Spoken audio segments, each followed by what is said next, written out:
உலையாம்பிகைக்கு பெண் குழந்தை பிறந்ததுன்னு அந்த பெண் குழந்தைக்கு முதல்ல கொடுக்க தயாரான சக்கரை தண்ணீரில் வெண்ணிறத்தில் பவுடர் மாதிரி ஒன்று ஒரு மறைவில் 2 கரங்கள் கலக்க தொடங்கி இருந்ததுன்னு நம்ம போன எபிசோடில் முடிச்சிருந்தோம். சக்கரை தண்ணீர் அந்த பவுடரை தனக்குள்ளே வாங்கிக்கிட்டு கொஞ்சம் நிறம் மாறி குமிழ்களை உடைய விட்டுது. செவக்க தொட்டிலில் கை கால்களை உதச்சிக்கிட்டு இருந்தது குழந்தை. தலைமுடிகளில் பனிக்கூடத்தோட பிசுபிசுப்பு கூட இன்னும் நீங்கி இருக்கல. விழிகளை விரிக்க சிரமப்பட்டது அந்த மழை.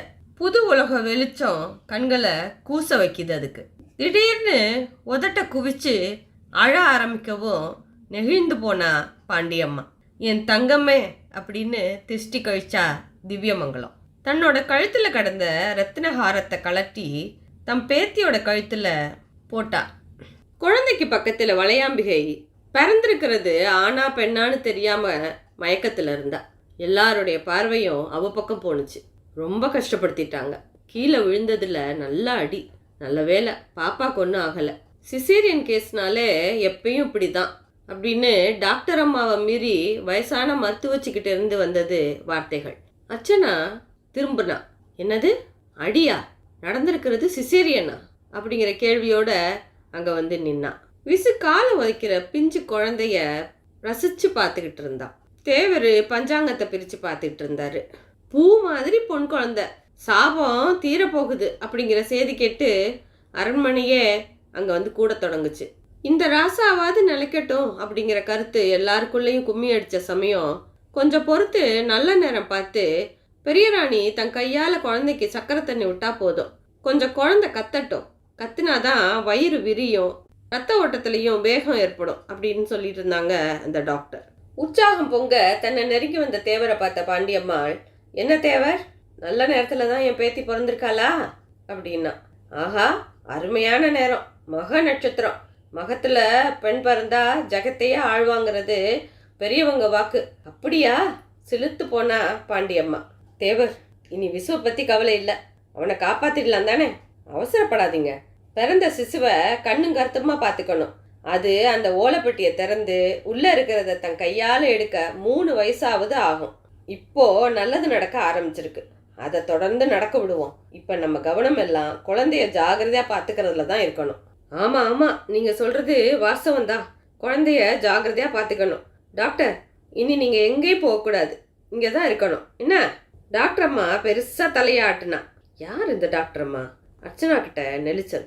ஏய் அர்ச்சனா, விசு அர்ச்சனாவை மெல்ல உரசுனா. கொஞ்சம் அந்த பக்கம் வா அப்படின்னு சொல்லிட்டு அவனோட அறையை நோக்கி நடக்க தொடங்குறான். அர்ச்சனாவும் அவனை தொடர்ந்து அவனோட அறைக்குள்ள நுழையவும் அவளை இருக்க கட்டிக்கிட்டவன், கடவுள் என்னை கைவிடல அர்ச்சனா, நான் யாருக்கும் ஒரு கெடுதலும் பண்ணலை, அதனால தான் எனக்கு நீ கிடைச்ச, இப்போ இந்த பெண் குழந்தை கிடைச்சிருக்கு. குழந்தைய பார்த்தியா, எவ்வளோ அழகா இருக்கு. பார்த்தேன் விசு, ஸ்வீட் பேபி. ஃபோட்டோவில் பார்த்த உங்கள் அண்ணன் ஜாடை அப்படியே இருக்கு. ஆமாம், உங்கள் அன்னைக்கு அடிபட்டுடுச்சுன்னு பேசிக்கிட்டாங்களே, கவனிச்சிங்களா? ஏன், அதுக்கு என்ன இப்போ? சிசேரியன் கூட சொன்னாங்க. அப்போ இயற்கையாக வழி எடுக்கலையா? யாருக்கு தெரியும். இப்போ எதுக்கு இதெல்லாம்? பிரசவம் தான் நல்லபடியாக முடிஞ்சிடுச்சு.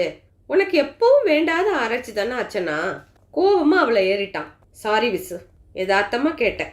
ரொம்ப நாளைக்கு பிறகு நீங்கள் உற்சாகமாக இருக்கிறத பார்க்குறேன், அதை கெடுக்க விரும்பலை. ஆனால் ஒரு விஷயத்துக்காக கவலைப்படாமல் இருக்கவும் முடியலை அப்படின்னா அர்ச்சனா. உங்கள் பாட்டி என்னை பற்றி எவ்வளவு தாழ்வாக பேசிட்டாங்க, எப்படி விசு நீங்கள் இவங்களை மீறி என்னைய அப்படின்னு இழுத்தா அர்ச்சனா. நான் என் வாழ்க்கையில் முதல்ல பயந்த ஒரே விஷயம் இந்த சாபந்தான். அதையும் எடுப்பில் நான் நம்பலை, அனுபவங்களால் நம்ப வேண்டியதாக போச்சு. மற்றபடி யாருக்கும் எப்பவும் பயப்படுறவன் இல்லை நான். நீ கவலைப்படாத அர்ச்சனா, நீ இல்லாத வாழ்க்கையை என்னால் நினச்சி கூட பார்க்க முடியாது அப்படின்னு அவன் பேசிட்டு இருந்த நேரம் வாசல் பக்கமாக யாரோ வர்ற சத்தம். திறந்தப்போ தேவர். வாங்க தேவர். என்ன இளையமகராஜா, திருப்தி தானே? எதுக்கு தேவர்? எதுக்கா? உங்களுக்கு விமோச்சன தேவதை பிறந்திருக்கா, எதுக்குன்னு கேட்குறீங்களே? ஓ, அதை சொல்கிறீங்களா? எல்லாம் கடவுள் அருள் தேவர். ஏதேது பெரிய வார்த்தையெல்லாம் பேச ஆரம்பிச்சிட்டீங்க. நம்ம கையில் ஒன்றும் இல்லைங்கிறது தான் நல்லா பார்த்துட்டோமே. இந்த பணிவு தான் உங்களுக்கு மறுவாழ்வு கொண்டு வந்திருக்கு. உங்களை வாழ்த்த தான் வந்தேன். வாழ்த்தினா போராது தேவர், பாட்டி மாறணும். ஓ, நீங்கள் உங்கள் கல்யாண கவலையை சொல்கிறீங்களா? கவலைப்படாதீங்க, பெரிய ராணிக்கிட்ட நான் பேசுகிறேன். அவங்க பரம்பரை வழக்கத்தை மாற்ற விரும்பலை. அதோட ஒருத்தருக்கு வாக்கும் கொடுத்துட்டாங்க. யாருக்கு சரியா தெரியல. அது அந்த வீர நாட்டாருக்கு தான் தெரியும். நாம் யாரை விரும்பினாலும் அவர் வேங்கை பொண்ணுக்கிட்ட சம்மதம் வாங்கி தந்தாதான் கல்யாணம் நடக்குங்கிறது சமஸ்தானத்தோட நிலைமை. இவர் யார் சம்மதம் வாங்கி தர? அப்படி பேசாதீங்க தம்பி. நமக்கும் வேங்கை பொண்ணுக்கு இடையில அவர் தான் பாலம். அவர் சொந்த விருப்பு வெறுப்புக்கு இந்த சமஸ்தானத்தில் இடம் இல்லாமல் போகலாம். ஆனால் ஆத்தா விருப்பத்தை நம்ம தட்ட முடியாது. என்ன தேவர், பயமுறுத்துறீங்களா? பயமுறுத்தலை, உள்ளதை சொல்கிறேன் அப்படின்னு அவர் சொன்ன சமயம் அர்ச்சனா மெல்ல படபடப்பான விழிகளோட தேவரையே வெறிக்க தொடங்கினான். தேவருக்கு புரியுது. கவலைப்படாதம்மா, ராஜாவுக்கு தான் சாப விமோச்சனம் கிடைச்சாச்சே, இனி எதுக்கு கட்டுப்பாடுகளும் வரைமுறைகளும்? எல்லாத்தையும் மீறினாதான் உங்கள் கல்யாணம் நடக்கும்னா அதை நான் பார்த்துக்கிறேன் அப்படின்னாரு. இப்போ பிரச்சனை அந்த ஓலைப்பெட்டி தான். அந்த பெண் குழந்தை அங்கே போய் தன் கையால் அதை திறந்து அந்த பரிகார குறிப்பை எடுத்து தரணும். அதுக்குள்ளே என்ன இருக்குன்னு யாருக்கும் தெரியாது. பரிகாரமும் எப்படிப்பட்டதோ அதை செஞ்சு முடிக்கிற வரைக்கும் யாருக்கும் நிம்மதி கிடையாது. இந்த சமஸ்தான சாப பிரச்சனையில் இது வரைக்கும் அரை கிணறு தான் தாண்டி இருக்கோம். அதை மறக்கக்கூடாது. தேவர் பேசிக்கிட்டு இருந்த வினாடிகளில் பிறந்த குழந்தை செத்து போச்சு அப்படிங்கிற செய்தி அசுர பரிமாணத்தோட பரவ தொடங்குது. என்னது, குழந்தை செத்து போச்சா? வந்த தேவரை வாசலோட போயிட்டாளா? இந்த சமஸ்தானத்துக்கு விமோச்சனமே கிடையாதா அப்படிங்கிற கேள்வியோட அப்படியே மல்லாந்துட்டா திவ்யமங்கலம். இது எப்படி டாக்டர் ஆச்சு? டாக்டரை பாண்டியம்மாள் கொடைய டாக்டரோட விழிகளில் விதிர்ப்பு. எப்படின்னு சொல்ல? சீனி தண்ணி மூச்சை அடைச்சிருக்கோம். திக்கி திக்கி பேசினவர் அந்த பிஞ்சோட மார்பை லேசாக பிசைஞ்சோம் காதை வச்சு பார்த்தோம். ஒத்தட்டை சுழிச்சுக்கிட்டே நிமிர்றாரு. எல்லாம் ஆத்தாவோட வேலை, வஞ்சியம்மா சாபம். அந்த கூட்டத்தில் யாரோ முணுமுணுக்கிறாங்க. பாண்டியம்மா நெத்தி போட்டுல வேர்வை. தேவர் ஓடி வந்தார். என்னாச்சு ராணிம்மா, என்னாச்சு? பதைச்சு போய் கேட்டார். என்னத்த சொல்வேன் தேவர், வந்த லட்சுமி வாசலோடு போயிட்டா தேவர். என் வம்சம் இனி விடிய போகிறதே இல்லை. விசுவாது தங்குவான்னு நம்பினேன், இப்படி ஆயிடுச்சேன்னு சொல்லி அந்த ராஜாங்க கழுவி சிந்தின கண்ணீரில் அனலோட ஆவி அந்தரம் ஏறுது. தேவர் பேச்சு மூச்சு இல்லாமல் போனார். அத்தா, இந்த வாரிசுக என்ன பாவம் அத்தா பண்ணாங்க அப்படின்னு ஒருத்தர் வாய் விட்டு அழுத சமயம் செய்தி கேள்விப்பட்டு அர்ச்சனாவும் அங்கே வந்து சேர்ந்தா. விசு இன்னும் அங்கே வரலை. இளைய மகாராஜுக்கு தெரியுமா? இன்னும் தெரியாது. தெரிஞ்சா இடிஞ்சே போயிடுவார். இடிஞ்சு மட்டுமா போவார், இறந்தே போயிடுவார் என் விசு. ஐயோ விசு அப்படின்னு அர்ச்சனா மனசில் பதட்டம் தந்தி அடிக்குது. குழந்தைய எட்டி பார்த்தா அந்த புறா குஞ்சு சுருண்டு போயிருந்துச்சு. அதோட நுங்கு இதழ்களில் மட்டும் லேசா கருமையாக இருந்தது. வளையாம்பிகை இன்னும் மயக்கத்தில் இருந்தா. அர்ச்சனாவோட மூளை செல்களில் மறுபடியும் ஒரு வக்கர சூடு. எப்படிங்க இறந்துச்சு? பக்கத்தில் நின்ன அரண்மனை ஊழியன் ஒருத்தன்ட்ட மெலிசா கேட்குறா. ஆசையாக சீனி தண்ணி கொடுத்தாங்க, ஒரு மடக்கு தான் குடிச்சிருக்கோம், அதுக்குள்ளே செத்து போச்சு. தண்ணி குடிச்சா சாகுமா? டாக்டருக்கே புரியல. பேய் மொழி முழிக்கிறாங்க பாருங்க. எல்லாம் வஞ்சியம்மா சாபம். அந்த ஓலைப்பட்டியை கடைசி வரைக்கும் யாரும் திறக்க போகிறதில்ல. இந்த இளைய மகாராஜாவும் அவன் பூடகமாக பேச்சை நிறுத்திக்கிட்டான். இதுவும் ஏதாவது சதி வேலையா, இல்லை நிஜமாவே சாபத்தோட சக்தியா? அர்ச்சனா இதயம் துடிக்க லேசாக குழம்பி தேவரை நெருங்குறா கவலையோட. தேவர் நிஜமாவே சோர்ந்து போயிருந்தார். அடிமேல அடிமா, யாருக்கும் இந்த கஷ்டம் வரக்கூடாது. எங்கள் கண் எதிரிலேயே இந்த சமஸ்தானம் அழிய போகுது. சொத்தெல்லாம் கோயிலுக்கு போக போகுது. தில்லைநாயகம் இடையில நுழைய கார்வார் கருணாகரமூர்த்தி கண்களை கசக்கி ஏதோ பேச வாய் திறந்த சமயம் ஓன்னு ஒரு ஓங்கலாக ஒரு சத்தம். 100 கோடி கூட்டத்து இளம் பெண் ஒருத்தி தலைமுடியை அவித்து ஆட்டிக்கிட்டு சாமி வந்த பாவனையில் விழிகள் ரெண்டையும் விரிச்சு பார்த்து பேச ஆரம்பிக்கிறா. நான் வஞ்சி வந்திருக்கேன். குரல்ல அசாத்திய ரௌத்ரம். அத்தா! எல்லாரும் தரையில் சாஷ்டாங்கமாக விழுந்தாங்க. திவ்யமங்கலமும் பாண்டியம்மாளும் மெல்ல தயங்கி பின்னர் அவங்களும் விழுந்தாங்க. தேவர் நின்று நிதானிச்சு பார்க்குறார். அர்ச்சனா இது ஏதுடா பூதம் அப்படின்னு பார்க்க தில்லைநாயகம் கையை கட்டிக்கிட்டு பணிவோட அத்தா என்ன தப்பு அத்தா செஞ்சோம் அப்படின்னு அந்த பொண்ணுக்கிட்ட கேட்குறார். ஒரு தப்பா 2 தப்பா, 1000 தப்புடா. எடுத்து சொல்லாத்தா, திருத்திக்கிறோம். இப்படி பச்சை மண்ணை நீ தட்டி பறிக்கலாமா? அதோட விதி அவ்வளவுதான். இந்த சமஸ்தானத்து கடைசி வாரிசு போக்கும் சரியில்லை. ஒழுங்கா இருக்க சொல்லு. என்ன அத்தா தப்பு பண்ணாரு அவரு? அல்பாயுசுக்காரனுக்கு எதுக்குடா அழகான பொண்ணு? ஆமாம், வாசிக்க போன இடத்துல நேசிச்ச பொண்ணு ஒருத்தி இங்கே இருக்கா. அவளை ஒதுங்கிக்க சொல்லு. அவள் ஒதுங்கலைன்னா 30 வயசு இல்லை, முன்னாலேயே இளையவன் கதை முடிஞ்சிடும். ஐயோ ஆத்தா, இப்படி நீ செய்யலாமா? நான் சொல்கிறத செய்யி. பூவோட பேரு கொண்ட ஒருத்தி, நல்ல பொன் போல மனசு கொண்ட ஒருத்தி, கழுத்தில் காசு மச்சம் கொண்ட ஒருத்தி இந்த சமஸ்தான எல்லையில் இருக்கா. அவ தான் இளையவனுக்கு பத்தினி. அவள் வயிற்றுல நானே வந்து பிறந்து சாபம் தீர்ப்பேன். மீறினா நடுவுலையே இளையவன் என்னோட விருந்தாவான். ஆத்தா, நீயே வந்து பிறந்து சாபம் தீர்ப்பியா? சந்தோஷம் ஆத்தா, சந்தோஷம். தில்லைநாயகம் கன்னத்தில் போட்டுக்க அவள் மயங்கி விழ எல்லாரும் மெல்ல நிமிர்ந்தாங்க. நாக்கை கடிச்சுக்கிட்டதில் மயங்கி விழுந்தவளோட வாயிலேருந்து இரத்த கசிவு. எல்லாரும் அந்த இரத்தத்தை எடுத்து பொட்டா வச்சுக்க அர்ச்சனா பரிதுவைப்போட எல்லைக்கே போயிருந்தா. எல்லாமே கையை மீறி போயிட்ட மாதிரி அவளுக்கு தோணுச்சு. தேவர் அர்ச்சனாவை நெருங்கி வந்து காதை கடிச்சார். தாயி, நீ முதல்ல உன் ரூமுக்கு போ. பெரிய ராணி கூச்சல் போட்டு வேற மாதிரி ஆயிர போகுது. கவலைப்படாம போ, மற்றதை காலையில் பேசிக்கலாம். அர்ச்சனாவும் விவேகத்தோட நகர்ந்துக்க ஆரம்பிக்கிறான். கண்களில் நீர் முட்டுது. விசுவுக்கு விமோச்சனமே கிடையாதா? குழந்தை சாவு இயல்பானதா? என்னால் விசுவோட சேர முடியாதா? யார் அந்த காசு மச்சக்காரி? விசு அப்படின்னு வாய் விட்டு விம்முறா. தன்னோட ரூமுக்கு போக மனசு இல்லாமல் விசுவோட ரூமை நோக்கி போனவளை தூக்க கலக்கத்தோட கதவை திறந்தவன் திக்கித்து உள்ளே இழுத்துக்கிறான். என்ன அர்ச்சனா, இப்போத்தானே போன, அதுக்குள்ள? அவ பதில் பேசல. உரிமையோட அவனோட மார்பிளை சாஞ்சுக்கிட்டு விசு விசு அப்படின்னு கேவுறா. ஏய், என்னாச்சு? ஏன் அழற? எல்லாமே போச்சு விசு. என்ன சொல்ற? விஷயத்த சொல்லு. பிறந்த குழந்தை செத்து போச்சு. மை காட், எப்போ? கொஞ்சம் முந்தி. மறுபடியும் சாவும் பற்றி சீரியஸான விவாதங்கள். ஒருத்திக்கு சாமி கூட வந்துருச்சு. விளக்கமாக சொல்லு அர்ச்சனா. யாரோ காசு மச்சக்காரியாம், அவ்வளோதான் நீங்கள் கல்யாணம் பண்ணிக்கணுமா? அப்போ தான் நல்லதான். இல்லைன்னா இதெல்லாம் யாரு சொன்னது? அதான் ஒருத்திக்கு சாமி வந்துச்சுன்னு சொன்னேனே. விசு அப்படியே அப்பளமாக நொறுங்கி சரிஞ்சான். அவன் சந்தோஷத்தோட ஆயில் சில மணி துளிகள் தான் அப்படிங்கிற நம்ப முடியாத நிஜத்தில் புதஞ்சு போனான். விசு, நீங்கள் என்னை போக சொல்லிடுவீங்களா? பெரியவங்க பேச்சை தான் கேட்பீங்களா? என்னால் இதை நம்பவும் முடியல, நம்பாமல் இருக்கவும் முடியல. என் அறிவெல்லாம் அனுபவங்கள் விழுங்கிடுச்சு. பயந்தான் இப்போ மனசு முழுக்க. ச்சே, இது என்ன வாழ்க்கை? குமுர்னா அர்ச்சனா.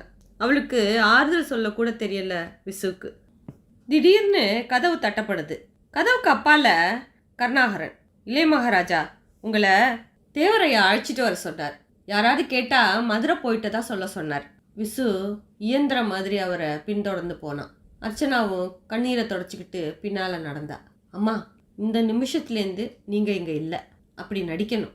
இப்படியே போனால் புளித்தலை மாட்டின ஒரு ரூம் வரும். அதுதான் தேவரையாவோட இன்னொரு ரூம். நீங்கள் அங்கே போயிருங்க, மற்றதை தேவர் சொல்லுவார். சாமி வந்ததை கேட்ட நிமிஷத்துலேருந்து ராணியம்மா உங்களை தான் தேடிக்கிட்டு இருக்காங்க. முதல்ல அவளை வெளியே அனுப்புங்க. ஆத்தா வார்த்தை எனக்கு வேதம் அப்படின்னு ஒரே கத்தல். அர்ச்சனா பயத்தோட தலையாட்டிட்டு வேறு பக்கம் திரும்பி தேவரோட அறை நோக்கி சொல்ல, இறந்த குழந்தை இருக்கும் இடத்துல தேவரை பார்க்க போனா விசு.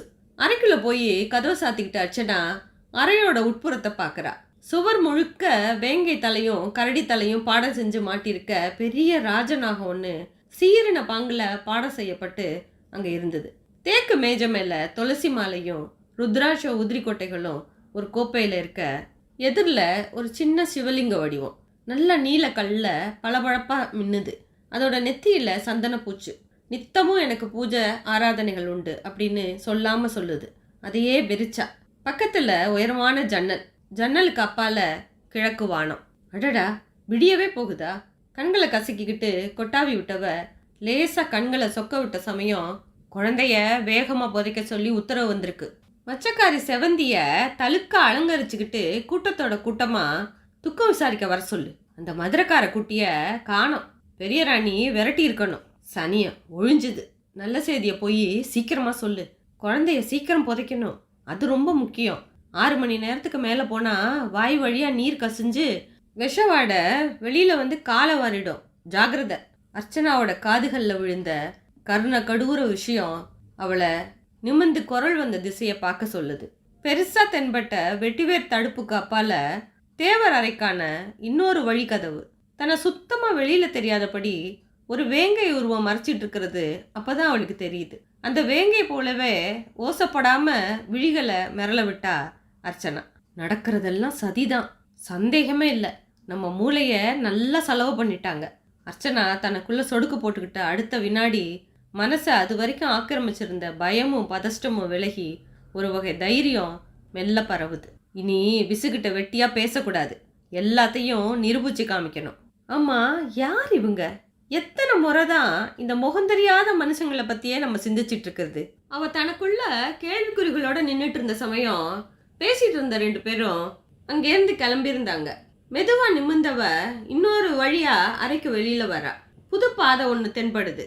பளபளப்பான அரண்மனையோட ஒரு பகுதி அது அப்படிங்கிறது புரியுது. இந்த பாதை எங்க போகுது? கேள்வியோட நடந்தவ எதிர்பட்ட ஒரு மரக்கதவை தொட்டு இழுத்தா. அதோட பின்பக்கம் பார்த்து திடுக்கிட்டு போறா. குதிரலாயம் மாதிரியான ஒரு இடம். அரண்மனையோட தட்டுமுட்டு ஜாமான்கள்லாம் தூக்கி எறியப்பட்டு ஒரு குவியலா இருந்தது. நடுவுல நூலாம்படையோட கொஞ்சம் முறிஞ்ச நிலையில தென்பட்டது 2 பல்லக்குகள். 2ஓட சிவிங்க வளைவிலும் துருவேறி கருத்து போன மணிகள். விஷ்ணு சித்தம் குறிப்பிட்ட அதே பல்லக்கு. ராணி ரத்னாவதியும் அவளோட வாரிசுகளும் ஏறி கழித்த பல்லக்கு. சரித்திர மிச்சங்கள் நாங்கள் அப்படிங்கிற தரித்திரமா தென்பட்டவற்றை பார்க்கிறா. உடஞ்ச சிம்மாசனங்கள், ஒடிக்கப்பட்ட தொட்டில்கள், கிழிஞ்ச திரைசீலைகள், குதிரை சேனங்கள், சாரட்டோட உடஞ்ச விளக்குகள். ஒரு சமஸ்தானம் கழிச்சு கட்டின அந்த பொருள்களுக்கு நடுவுல பாம்பு மாதிரி சுருண்டு கிடந்த ஒன்ன பார்த்தா. பயத்தோட தொட்டப்பதான் தெரிஞ்சது அது ஒரு சவுக்குன்னு. முதலை தோல் சவுக்கு. முள்ளு முள்ளா நரிப்பல் வச்சு கட்டப்பட்டிருந்துச்சு. முனை மழுங்கி போயிருந்தது. சவுக்க பெருசா சொடக்குனா. விசுக்குன சத்தத்தோட பாம்பு வளைசலோட மேலேறி கீழே இறங்குனுச்சு. ஆவலா இன்னொரு சொடக்கல். இந்த முறை தலைக்கு மேல மூங்கில் பரன் மேல விளிம்புல தென்பட்ட ஒரு தாமிர தகட்டு மேல மோதி அதை கீழே தள்ளுது. பச்சையா பாசி படைஞ்ச மாதிரி பளபளப்பு இல்லாம தென்பட்ட அதை குனிஞ்சு கையில எடுத்தா. நிறைய பூ வேலைப்பாடுகள் இருந்தது. சில எழுத்துக்கள் தென்பட்டது. சேல தலைப்புல அதை தொடச்சிட்டு படிக்க தொடங்கினா அர்ச்சனா. கோட்டைப்புறம் சமஸ்தான துரோகியும் சுதேசியுமான நண்டுவடாகனின் தலையை கிள்ளி இந்த தட்டில் வைத்து எடுத்து வர வேண்டியது. தட்டை தலையில் தாங்கி 100 குடியார் பார்க்க வரும்படியும் பின்னர் தட்டோடு தலையை புதைக்கும்படியும் ராஜா வேங்கைராஜன் உத்தரவு. இந்த கட்டளை தட்டை சுமக்கும்படியாய் குழந்தைசாமிக்கு உத்தரவு. பிரதியாய் 100 தென்னை மரம் இவன் கை கொள்ள வேண்டியது. படிச்சவ அப்படியே விக்குத்து போறா. தலையை கிள்ளி தட்டில் வைத்து. அந்த வரிகள் அவளோட கைகளை நடுங்க வச்சது. தட்டோட தலையை புதைக்கும்படியும் அப்படிங்கிற வரி மூளையோட ஒரு மோதல் நடத்துது. புதைக்கப்பட வேண்டிய தட்டு எப்படி பரனுக்கு வந்தது? அந்த சமயம் பார்த்து இலைத்தழை சரசரக்க யாரோ வர சத்தம். சட்டுன்னு தட்டோட ஒரு ஓரமா பதுங்குனா. 100 குடி கூட்டத்தவர் 2 பேர் வந்திருந்தாங்க. வந்தவங்க அரண்மனைக்குள்ள இதுதான் நாங்க ஒதுங்குற இடம் அப்படிங்கிற மாதிரி அப்படியே தரமேல உட்காந்துக்கிட்டு பேச ஆரம்பிச்சாங்க. யாரு குழி தோண்ட போயிருக்கா கேட்குறான் ஒருத்தன். பெரியசாமி பதில் இன்னொருத்தன்ட்டு. பாவம்ல அந்த சிசு, வயிற்றுலையே தீர்க்கமா இப்படி வளர விட்டு கொன்னுட்டாக. பாவம் மட்டும் பார்க்காத, நம்ம விஷயத்துல பாவம் பார்த்தவங்களா இவங்க? இலே, குழந்தை என்னடா பாவம் பண்ணுச்சு? இந்த இளைய மகாராஜா கூட தான் உத்தமரு, அதுக்காக அவரை விட்டுற முடியுமா? வர பெருசு போக்கே எனக்கு பிடிக்கல. வேணா அழுத்துக்காத, அந்த ஆளுக்கு உடம்பெல்லாம் காது. ஏன்னு கேள்வி கேட்காதவன் தான் அதுக்கு வேணும். நீ இப்படி அழுத்துக்கிறது தெரிஞ்சிச்சு உனக்கு அப்புறம் மங்களம் பாடிடும். அந்த நாளில் நம்ம சமஸ்தான அடிமை, இந்த நாளில் இந்த பெருசுக்கு அடிமை. சொல்கிறத செஞ்சுட்டு போயிட்டே இருப்போம். முன்ன மாதிரியா இருக்குது நம்ம நிலமை. இப்போ சமஸ்தானத்தில் முக்கால் நம்மளோடது. எல்லாம் யாரால? அந்த பெருசால. வாஸ்தவந்தான், பெருசு நல்லது பண்ணாலும் உசுரை கிள்ளும் போது மனசு துவண்டு போகுது. அதுலேயும் இந்த சிசு முகத்தை பார்த்தியா? ராஜகலை. பையனா பிறந்திருந்தா 30 வயசாவது தங்கியிருக்கும். பொண்ணா பிறந்து 30 நிமிஷம் கூட தங்கலையே. ஆமாம், ஓலைப்பெட்டியை யாரு காவல் காக்கிறா? இன்னைக்கு முறை யாருதோ யாருக்கு தெரியும். அதில் என்ன இருக்குன்னு இப்படி பெருசு அதுக்கு பயப்படுது? உலகத்தில் பெருசு பயப்படுற ஒரே விஷயம் அதான். அவங்க பேச பேச அர்ச்சனாவோட கண்கள் விரிஞ்சுக்கிட்டே போகுது. மெல்ல நிமிந்து அவங்க யாருன்னு பார்க்க தொடங்குறா. முதுகு தான் தெரியுது. அவளுக்கு கோபமா வருது. இவங்கள பார்க்காம விடக்கூடாது. இவங்கள வச்சு இவங்க சொல்ற அந்த பெருசு யாருன்னு தெரிஞ்சுக்காம விடக்கூடாது அப்படின்னு நினைச்சவ சாமர்த்தியமா முன்னால இருந்த ஒரு உடஞ்ச நாக்காளிய தள்ளி விட்டா. என்ன படிஞ்ச முரட்டு முகங்கள் அர்ச்சனா மனசுல அப்படியே ஒட்டிக்கிட்டாங்க. என்னடா சத்தம்? ஒருத்தன் கேட்டான். பெருச்சாலி வேலையா இருக்கும். பதில் அர்ச்சனாவுக்கு சாதகமா வந்தது. சரி கிளம்புவோம், வந்து நேரமாச்சு, அரண்மனையில் தேடுவாங்க. ஆமாம், நாம் போய் தான் கிழிக்க போகிறோமாக்கோம். அங்கே அந்த தில்லைநாயகம் வச்சது தான் சட்டம். தில்லைநாயகம் தேவரோட கைத்தடியாச்சே, ஆடாமல் இருப்பானா? நம்மளை படுத்தாமல் இருந்தால் சரி. எங்க அந்த இருசனை போலீஸில் மாட்டி விட்டு பாடாப்படுத்திட்டானே, அதான் இருசன் வெளியே வந்துட்டானே. அப்புறம் என்ன கவலை? எல்லாம் பெருசோட பெரிய மனசு. வாஸ்தவத்தில் இருசனுக்கு ஒரு அளவும் தெரியாது. நம்மளை போல் 4-5 பேர் செய்கிற கோளாறுகளுக்கு சில சமயம் இப்படி அப்பாவிங்க மாட்டிக்கிறாங்க. சரி கிளம்பு, பேசிகிட்டு இருந்தா பேசிகிட்டே இருக்கலாம். இருப்பா போவோம். நேற்று நம்ம கூட்டத்தில் ஒருத்திக்கு சாமி வந்துச்சே பாத்தியா? ஆஹா, எல்லாம் பெருசோட வேலை. நல்லா தத்ரூபமாக பண்ணுனா. உன் அக்கா மக செவந்தி இளையராணி ஆகணும்னா சொன்னபடி செய்யின்னு பெருசு சொல்லுச்சு. இது வேங்கை பண்ணி உத்தரவு அப்படின்னு சொல்லவும் அவ மறு பேச்சு பேசலை. ஆத்தா பேருக்கு தான் எவ்வளவு மதிப்பு. பெரிய ராணி சின்ன ராணின்னு இந்த சமஸ்தானமே நடுங்குது. ஏன் உனக்கு நடுக்கம் இல்லையோ? ஆத்தா எல்லாம் பொய், நீங்கள் பண்ணுறது பித்தலாட்டம், மாட்டுனா பெண்டு கலண்டு போகும்னு சொன்னால் நம்ம ராசப்பன். அவனை ஆத்தா எதிர கூட்டி போய் நிறுத்தி இப்போ சொல்லு பார்ப்போன்னு பெருசு சொல்லுச்சு. அவனும் திரும்ப அதையே சொன்னான். என்னாச்சு? வாயால் மூக்கால ரத்தம் கக்கி செத்தான். வேங்கை பொன்னி பொல்லாதவடா. உலகத்தில் நமக்கு புரியாத விஷயங்கள் எவ்வளவோ இருக்குது. பெருசு நமக்கு அடிக்கடி சொல்கிற மாதிரி நதி மூலம் ரிஷி மூலம் பார்க்கக்கூடாது. பார்க்க நினச்சோம் ராசப்பங்கதி தான். பெருசு சொல்கிறத செய்வோம், சுகமாக இருப்போம். எதுக்கு வேண்டாத ஆராய்ச்சியெல்லாம் பண்ணிக்கிட்டு? சரி கிளம்பு. இந்த அரண்மனையில் இப்படி ஒரு ஒதுக்கப்புறம் இல்லைன்னா நம்ம உட்காந்து பேசக்கூட முடியாது. ஆமாம், இந்த வட்டம் ஆத்தா திருவிழாவில் என்ன விசேஷம்? அந்த பட்டணத்து பொண்ணை இந்த சந்தர்ப்பத்தில் தான் தீர்க்கிறதா இருந்துச்சு. நல்ல வேலை, அதுவே சரியாயிடுச்சு. ஆளை காணோம். ஆனாலும் அந்த பொண்ணுக்கு ராங்கி அதிகம். ரொம்பத்தான் நம்ம சமஸ்தானத்தை நோண்டி பார்த்தா. விடுமா பெருசு? தன் கையை கொண்டே தன் கண்ணை குத்துற மாதிரி எல்லாத்தையும் திருப்பி விட விஷயம் ஒரு மாதிரி சரியாயிடுச்சு. பெருசுக்கு உடம்பெல்லாம் மூளை. அவங்க அதிகம் பேசிட்ட பாவனையில் நகர்ந்துக்கிட்டாங்க. அர்ச்சனா வாய் பழந்து உட்காந்துருந்தா. பெருசுங்கிறது யாரு? தேவரா? தில்லைநாயகமா? இல்லை கதை சொன்ன விஷ்ணு சித்தனா? வினாக்கள் தேலோட கொடுக்கா அர்ச்சனாவோட மனசை கிள்ளுது. தொடர்ச்சி அடுத்த எபிசோடில். தேங்க்யூ.